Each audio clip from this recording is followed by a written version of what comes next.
युवराज जब आम्रपाली से मिलने आए तो आम्रपाली का सवाल सुनकर वो दुविधा में पड़ गए थे कि वो उसे क्या बोले। युवराज के चेहरे पर कोई भी भाव नहीं थे और उन्हें शांत देखकर आम्रपाली ने जोर देते हुए पूछा, युवराज कोई गंभीर बात है क्या? युवराज सोच ही रहे थे कि क्या बोले। अचानक से सम्राट की क्रोध से भरी आवाज आई, बहुत गंभीर बात है आम्रपाली। ये आवाज सुनकर युवराज और आम्रपाली दोनों की नजर उन पर पड़ी। उन्होंने देखा सामने से सम्राट गंभीर भाव लिए उनकी तरफ बढ़ रहे थे। आम्रपाली उन्हें देखकर समझ गई थी कि अवश्य कोई बहुत बड़ी बात है। वो युवराज को छोड़कर अब सम्राट से कहती है, क्या बात है भानु प्रताप जी, क्या हुआ सभा में? उनके सामने आकर सम्राट रुक गए। युवराज और आम्रपाली उन्हीं की तरफ देख रहे थे। वहां का पूरा माहौल तनाव से भरा हुआ था। सम्राट ने सबसे पहले युवराज की तरफ देखा और फिर आम्रपाली की तरफ देखते हुए एक गहरी सांस ली। उन्होंने कहा, आम्रपाली, आज सभा में सभी लोग आपके दायित्व निर्वहन को लेकर विद्रोह कर रहे थे। ये सुनकर आम्रपाली के पैरों तले जमीन खिसक गई। उसे विश्वास नहीं हो रहा था कि इतने बड़े विद्रोह का कारण वो खुद थी।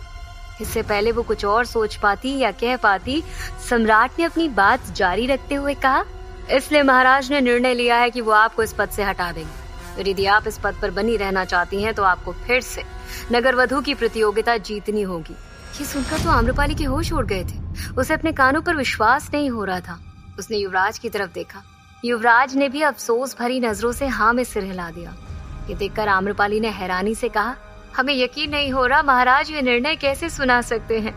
हम ये पद छोड़ना चाहते हैं या फिर नहीं? महाराज ने हमसे एक बार भी पूछना उचित नहीं समझा? ये बोलकर उसने युवराज और सम्राट दोनों की तरफ देखा और कहा, हमें शुरू से बताइए आखिर हुआ क्या था? जब विद्रोह कर संबंधी अफवाहों से फैला था तो इस बीच हमारी बात कहाँ से आ गई? सम्राट और युवराज ने दोनों एक एक करके आम्रपाली को सारी बातें बताई। सब कुछ जानने के बाद आम्रपाली का क्रोध महाराज पर भड़क उठा था। उन्होंने कहा, नहीं, हम महाराज को ऐसे नहीं करने देंगे। वो अपना निर्णय हम पर थोप रहे हैं। हम उनका ये आदेश नहीं मानते। हम अभी उनसे बात करके आते हैं। ऐसे कैसे किसी अफवाह के बिना पर वो इतना बड़ा फैसला ले सकते हैं? ये बोलकर आम्रपाली वहाँ से जाने लगी। तभी सम्राट ने कहा, अब ये सब कहना और करना व्यर्थ है आम्रपाली। महाराज आपकी बिल्कुल नहीं सुनने वाले। उन्होंने साफ साफ कहा है कि अब आप प्रतियोगिता में भाग ले या ना ले, इससे उनके निर्णय में कोई बदलाव नहीं आएगा। आम्रपाली के लिए ये सब स्वीकार करना असंभव सा प्रतीत हो रहा था। उसने कहा, क्यों बदलाव नहीं होगा भानु प्रताप जी?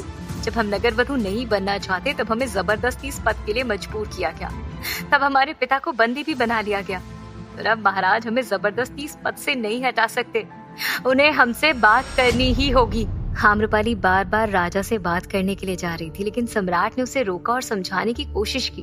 उस वक्त युवराज को लगा कि उन दोनों को अकेला छोड़ देना ही उचित होगा, इसलिए वो वहाँ से चले गए। सम्राट ने आम्रपाली से कहा, आपको क्या लगता है आम्रपाली, ये सब जब हमारे सामने हो रहा था उसे देखकर हम शांत बैठे होंगे? क्या हमने उस सभा में कुछ नहीं कहा होगा? क्या हमने महाराज से बात नहीं की होगी? हमने हर तरह से महाराज से बात करके देख लिया है, लेकिन जिस तरह वैशाली में परिस्थितियां उत्पन्न हुई हैं, महाराज अब अपना निर्णय नहीं बदल सकते। तो आम्रपाली ने जोर देते हुए कहा, परंतु भानु प्रताप जी, हम किसी और को भी तो नगर वधू नहीं बनने दे सकते। तो सम्राट ने कहा, हम आपकी मंशा समझते हैं आम्रपाली, लेकिन आज जो भी कुछ हुआ, यदि हम उसे राजा की नजरिए से देखते तो महाराज भी गलत नहीं है। उन्हें यह निर्णय लेना पड़ा क्योंकि दिन प्रतिदिन लोगों की शिकायत बढ़ती जा रही थी और इस अफवाह की वजह से जिस तरह का दबाव महाराज पर बना था, उस परिस्थिति को मंथन करने के बाद शायद वो यही निर्णय ले सकते थे। आम्रपाली भानु प्रताप की बात समझ तो रही थी, लेकिन उसका हृदय इस प्रतियोगिता के लिए नहीं मान रहा था। वो इतना तो समझ गई थी कि प्रतियोगिता में उसके विपक्ष में कौन खड़ा होने वाला था। इसलिए उसने कहा, भानु प्रताप जी, लेकिन हम ये जोखिम नहीं उठा सकते। आप समझ नहीं रहे। हमें पता है कि हमारे साथ इस प्रतियोगिता में कौन खड़े होने वाला है। वो और कोई नहीं, सुभद्रा है। और जहाँ तक हम जानते हैं, वो इस प्रतियोगिता को जीतने के लिए कोई भी तरीका अपना सकती है, किसी भी हद तक जा सकती है, लेकिन हम उसे किसी भी स्थिति में नगर वधू नहीं बनने दे सकते। सम्राट ने आम्रपाली को समझाया, हम आपकी मंशा समझते हैं आम्रपाली, और इसलिए अब आपके पास इस प्रतियोगिता में भाग लेने के अलावा कोई और रास्ता नहीं है। हम भी जानते हैं आपकी जगह पर कोई दूसरी युवती आएगी तो उसे अपने दायित्व का निर्वहन करना ही पड़ेगा। वो आपकी तरह इस पद के खिलाफ संघर्ष नहीं कर पाएगी, इसलिए अब आपको ये प्रतियोगिता जीतनी होगी। सम्राट की बातों से आम्रपाली सहमत थी, लेकिन अब उसकी चिंता दुगनी बढ़ चुकी थी। वो बहुत गहराई से सोच रही थी। उसकी आंखों के सामने वैशाली की भीड़ और सुभद्रा के चेहरे का ही दृश्य दिखाई दे रहा था। आम्रपाली के जीवन से परेशानियां खत्म होने का नाम ही नहीं ले रही थी। एक परेशानी के साथ साथ दूसरी अपने आप चली आती थी। उसने स्वीकार तो कर लिया था कि वो इस प्रतियोगिता में भाग लेगी, लेकिन इसका परिणाम क्या होने वाला था, उसे इस बात की चिंता हो रही थी। वो बहुत गहरी सोच में पड़ गई थी। उसकी आंखों के सामने वैशाली की भीड़ और सुभद्रा के चेहरे का ही दृश्य दिखाई दे रहा था। आम्रपाली के जीवन से परेशानियां खत्म होने का नाम ही नहीं ले रही थी। एक परेशानी के साथ साथ दूसरी अपने आप चली आती थी। उसने स्वीकार तो कर लिया था कि वो उस प्रतियोगिता में भाग लेगी, लेकिन इसका परिणाम क्या होने वाला था, उसे इस बात की चिंता सताए जा रही थी। वहीं दूसरी तरफ सरना उसी गंगा घाट पर थी जहां आचार्य उससे मिले थे। जब आचार्य उससे पहली बार मिले थे तो जाते जाते उन्होंने उससे कहा था कि यदि कोई भी सवाल होगा तो तुम मुझसे पूछ सकती हो, और उसे बताया था कि वो जब इस गंगा घाट पे आएगी तब वो खुद ब खुद उससे मिलने चले आएंगे। क्योंकि इस वक्त उनकी नजर में सरना थी और उनका गुप्तचर हर पल उस पर नजर बनाए रखे हुए था। और ठीक ऐसा ही हुआ। सरना घाट के किनारे जाकर बैठी हुई थी कि पीछे से आचार्य वहां आकर कहते हैं, क्या हुआ, क्या अभी यकीन नहीं हुआ हमारी बातों पर? उनके आते ही सरना ने उन पर संदेह करते हुए कहा, हाँ, हमें अभी भी यकीन नहीं हो रहा आपकी बातों पर। हम उनकी अंगरक्षिका थे, हम उनकी रक्षा करते थे, तो भला वो हमें मारने की कोशिश क्यों करेंगी? इस पर आचार्य ने कहा, यही तो बात है सरना आम्रपाली में, इतनी आसानी से उस पर संदेह करना नामुमकिन है। हाँ, तुम उसकी अंगरक्षिका थी और हर वक्त उसकी रक्षा के लिए सबसे आगे खड़ी रहती थी, या फिर ये कहें कि आंख बंद करके उस पर विश्वास करती थी और उसकी सेवा करती थी। ये सुनकर सरना झुंझला उठी और कहती है, हमें ये सब नहीं सुनना, हमें ये बताइए कि आखिर आपने ऐसा कहा क्यों था? आचार्य मुस्कुराए और कहते हैं, हम समझ सकते हैं तुम्हारी बेचैनी, लेकिन हमने ये सब इसलिए कहा था क्योंकि तुम आम्रपाली का सच जान चुकी थी और इसलिए वो तुम्हें मारना चाहती थी ताकि किसी को भी उसका सच पता ना चल सके। कैसा सच? सरना ने उलझन में पूछा। उसके चेहरे के रंग बदल चुके थे। तो आचार्य ने कहा, यही सच कि मैत्रेयी को किसी और ने नहीं आम्रपाली ने मारा था। मैत्रेयी को मारा था? ये मैत्रेयी कौन है? मैत्रेयी? हमें कुछ याद क्यों नहीं? इसका जवाब भी आचार्य के पास था। उन्होंने कहा, वो तुम्हारी परम मित्र थी। वो भी आम्रपाली पर आंख बंद करके भरोसा करती थी, इसलिए उसके खातिर सब कुछ करने के लिए तैयार थी। पर अफसोस, उसे भी आम्रपाली के कड़वे सच का पता चल चुका था, इसलिए उसने मैत्रेयी को जान से मरवा दिया। ये क्या कह रहे हैं आप? तो किस सच की बात कर रहे हैं आप? हमें आपकी किसी भी बात पर भरोसा नहीं।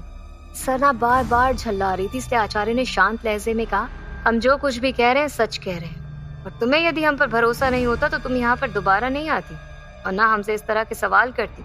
आचार्य की बात पर सरना ने कोई जवाब नहीं दिया और मुंह फेर कर खड़ी हो गई। तब आचार्य आगे बोले, आम्रपाली ने मैत्रेयी को क्यों मारा था ये तो हमें भी नहीं पता, लेकिन जब तुम्हें ये बात पता चली तो तुम आम्रपाली को छोड़कर मैत्रेयी की माँ से मिलने अवंती गई। वहां से लौटते वक्त तुम पर हमला हुआ और ये सब आम्रपाली ने करवाया था ताकि उसका सच किसी को भी ना पता चल सके कि मैत्रेयी की असली कातिल वो है।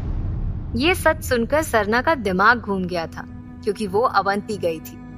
ये बात पहले से ही उसे पता चल चुकी थी और अब उसका दिमाग एक बार फिर आचार्य की बात पर यकीन करने को मजबूर हो रहा था। उसे शांत देकर आचार्य ने एक बार फिर कहा, सरना, हम तुम्हारे शुभचिंतक हैं, कोई शत्रु नहीं, और वैशाली छोड़कर अवंती जाते वक्त तुमने ही हमें ये सब कुछ बताया था। हमने तुम्हें रोकने की कोशिश भी की थी, सतर्क भी किया था, लेकिन तब भी तुम नहीं मानी और अवंती चली गई। लेकिन हमारा हृदय बार बार यही कह रहा है कि देवी आम्रपाली हमें नहीं मार सकती। सरना ने बहुत ही मायूस आवाज में कहा और मासूम से विश्वास के साथ कहा, तुम्हारी उलझन हम समझ सकते हैं। आम्रपाली है ही कुछ ऐसी कि किसी को भी उस पर संदेह नहीं होता। आज इतने दिनों बाद तुम्हें देखकर हमारी उम्मीद जागी थी, लेकिन हमें डर है कि कहीं आम्रपाली फिर से तुम्हें मारने की कोशिश ना करे, इसलिए हम तुम्हें सतर्क करने आए थे। और यदि तुम्हें हम पर भरोसा नहीं तो जाकर किसी से भी पूछ लो कि तुम अवंती मैत्रेयी की माँ से मिलने गई थी या फिर नहीं। सरना ने इस बात पर आचार्य से कुछ नहीं कहा, क्योंकि कहीं ना कहीं उसे आचार्य की बात भी अब सच लग रही थी। वो बिना कुछ बोले आम्रपाली के महल की तरफ जाने लगी। उसे जाते हुए देखकर आचार्य की आंखों में शातिरता दिखाई देने लगी और वो मन में कहते हैं, सब कुछ भूल गई लेकिन आम्रपाली की वफादारी करना नहीं भूली। लगता है इसे यकीन दिलाने के लिए अब दूसरा तरीका अपनाना पड़ेगा। इसके बाद आचार्य वहां से सीधे राजमहल की तरफ बढ़ गए। सरना को यकीन दिलाने के लिए अब न जाने वो किस तरीके को अपनाने वाले थे। आचार्य के राजमहल आते ही सबसे पहले महारानी उनसे मिली। उन्होंने कहा, आचार्य आप कहाँ चले गए थे? हम कब से आपको ढूंढ रहे हैं। तो आचार्य ने कहा, क्षमा कीजिए महारानी, परंतु एक महत्वपूर्ण कार्य से बाहर गए थे। आपके कार्य से ज्यादा महत्वपूर्ण हमारे कार्य हैं आचार्य। हमने इस विद्रोह के जरिए महाराज के मन में आम्रपाली को उसके पद से हटाने की बात तो डाल दी, लेकिन वो भानु प्रताप चुप नहीं बैठने वाला। उसने राजा को चुनौती दी है कि आम्रपाली इस प्रतियोगिता को जीतेगी। इसके लिए हमें कुछ ऐसा करना पड़ेगा कि आम्रपाली इस प्रतियोगिता को ना जीत पाए।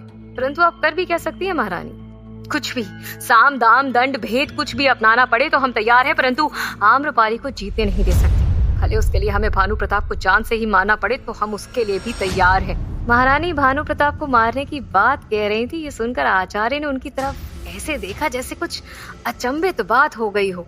आचार्य के चेहरे के भाव देख महारानी ने परेशान होकर कहा, आप ऐसे क्यों देख रहे हैं हमें? हाँ, हम सही कह रहे हैं। हमें भानु प्रताप को रास्ते से हटाना ही होगा, वरना वो आम्रपाली को जिताने के लिए कुछ भी कर सकता है। ना वो रहेगा, ना आम्रपाली की हिम्मत होगी इस प्रतियोगिता को जीतने की। आचार्य हैरानी से कहते हैं, नहीं, आप भानु प्रताप को नहीं मार पाएंगी। क्यों नहीं मार पाएंगे? वो कहीं के सम्राट नहीं है जो उनको मारना संभव है। वो एक साधारण सा व्यापारी है, और जब तक वो यहाँ रहेगा हमारी नाक में दम करके रहेगा। महारानी की इस बात पर आचार्य ने अपने मन में कहा, यही तो विडंबना है कि आप समझ नहीं पा रही कि वो कोई साधारण व्यापारी नहीं, सम्राट बिंबिसार हैं। वो अकेले ही 100 सैनिकों के बराबर हैं। यहाँ शांत है क्योंकि वो देवी आम्रपाली से प्रेम करते, अन्यथा एक चुटकी में वैशाली को उखाड़ कर फेंक देते। हमारे हाथ बंधे हुए हैं, इसलिए हम आपको सच नहीं बता सकते। आचार्य को शांत देख महारानी ने कहा, कल पूर्णिमा है और उसके ठीक 2 दिन बाद प्रतियोगिता। हमारे पास वक्त बहुत कम है आचार्य, कुछ सोचिए। महारानी परेशान थी। तभी वहाँ कपाला आई और महारानी से कहती है, क्षमा करना महारानी, परंतु आपसे बात करना बहुत आवश्यक था। महारानी ने कपाला की तरफ देखा तो उसने इशारा किया कि वो एकांत में बात करना चाहती है। ये देखकर महारानी ने आचार्य से कहा, तब तक आप कोई रणनीति बनाइए, हम बस अभी आए। ये बोलकर महारानी कपाला के पास आई और एक किनारे पर जाकर उससे कहती हैं, क्या हुआ कपाला? तो कपाला ने कहा, क्षमा करिएगा महारानी, लेकिन कल रात रानी उत्सव की सारी तैयारियां हो गईं, परंतु एक गड़बड़ हो गई है। गड़बड़? कैसी गड़बड़? महारानी ने तुरंत पूछा। तो कपाला ने कहा, महारानी पिछली बार जो युवती उत्सव में आई थी वो बाकी लोगों को इस उत्सव में आने से मना कर रही है। और ऐसा क्यों है? इसकी वजह आप भली भांति जानती हैं। ये सुनकर महारानी कुछ गहराई से सोचने लगी और कहती हैं, कपाला, यदि इस उत्सव में कोई नहीं आया तो हमारे लिए परेशानी हो जाएगी। तुम एक काम करो, आमंत्रण के साथ साथ ये भी बुलवा दो कि इस उत्सव में जो सबसे बेहतरीन श्रृंगार करके आएगा उसे स्वर्ण मुद्राएं उपहार स्वरूप दी जाएंगी। स्वर्ण मुद्राओं के लालच में लोग अवश्य ही इस उत्सव में आएंगे। महारानी की तरकीब सुनकर कपाला खुश हो गई और उसने कहा, क्या सुझाव दिया महारानी आपने? ये सुनकर तो जो नहीं भी आ रहा होगा वो भी भागते हुए इस उत्सव में आ जाएगा। तभी सुभद्रा भी उन्हें ढूंढते हुए वहां आई। उसने महारानी से कहा, महारानी सभी प्रतियोगिता के बारे में बार बार बात कर रहे हैं, क्या ये सच है? सुभद्रा के सवाल पर महारानी झुंझला कर कहती है, पूरे वैशाली में एक खबर है और तुम हमसे आकर पूछ रही हो ये? हाँ, एक बात कान खोल कर सुन लो।